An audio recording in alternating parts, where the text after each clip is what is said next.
Welcome back to Steve Robb Reviews. Behind me here is a couple of jump starters, jump packs, the things that you use to boost a battery on a vehicle or any other form of equipment. And today's video is going to be quite different than most other videos that you've ever seen about these. But the first thing I'm going to do is I'm going to take you off the tripod and I'm going to show you these two units here. And they are lead acid sealed batteries inside. And they're much different than the small lithium compact units. They're terrific units as well. These are a little bit of different purpose, but both of them do the job. And how do you know which kind you should buy? And if you take a look at the ratings, we're going to go over them right here in a second. How do you figure out what's suitable for you? And this is where this is going to go into quite a unique video where most people don't actually talk about this. But I'm going to suggest what you actually need and what you don't need. So let's take a look at these two units here. And there's the cardboard box I just opened up for this one here. So we've got the Stanley on this side and we've got the Caterpillar unit on this side. So I bought this unit right here and I paid just over $50 on sale. This is the one that my daughter owns and she paid just over $100 on sale. So this one here, if you take a look at it, it says 300 amps. This one here also says peak amps 600. Now if we just take a look at this one down here, it's only one rating and that is 1200 amps. Now these two units here, they probably comprise most of the other jump packs or jump starters that you're ever going to see, and they'll give you a configuration of its capacity on amperage in either 300 amps for this particular rating here, instant starting power, and peak amps. So for a lot of people it may be confusing, but generally these are just regular jump packs and they give you the opportunity to have USB ports. And this one here is pretty simple and that's pretty well it. It has like a little light and it's a basic unit.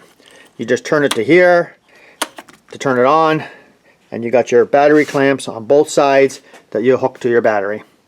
This unit here is a little more in depth. It's got a power inverter, so it's good for 200 watts. It's got the USB ports. It's also got an air compressor built into it, and again it's got a little more features. You turn it to on and you're ready to use the attached battery connections on the back side. So when you're looking at, do you need one of these units? Well, they always are for just in case, right? And I've had my fair share of, well, using a battery one weekend, going up to my camp in Northern Ontario and finding out on one piece of my equipment the battery's completely dead. And that's where I always had battery cables and a spare battery to boost with. Well, just one time this year I didn't have that availability, so I thought, okay, so for just over $50 I'll buy one of these, leave this in the back of my truck, charge it up periodically as it says in the instructions, and I'll be good. So if you're thinking about buying one of these or one of the small compact ones, they're terrific too. How do you know what to buy? Well, the only way that you're going to know exactly how many amps that you should actually pick for a unit that you want to use is what you're going to use it on. And in my experience, which is probably much different than many of you, I've tested so many starters over the years in different vehicles.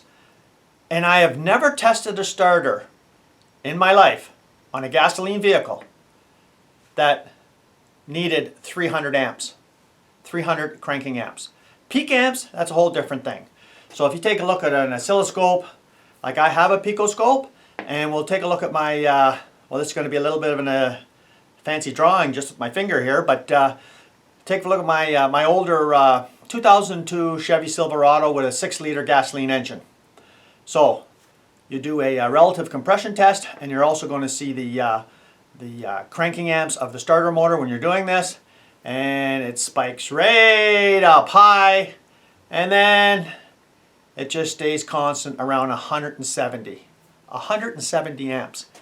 This one here, 300. That one there, 1200. Now, the one that says 1200, I don't know if that's peak amps or if it's rather cranking amps. I'm not too sure. I mean, when you're looking at a lot of these jump packs, well, it's marketing. There's a lot of marketing going there.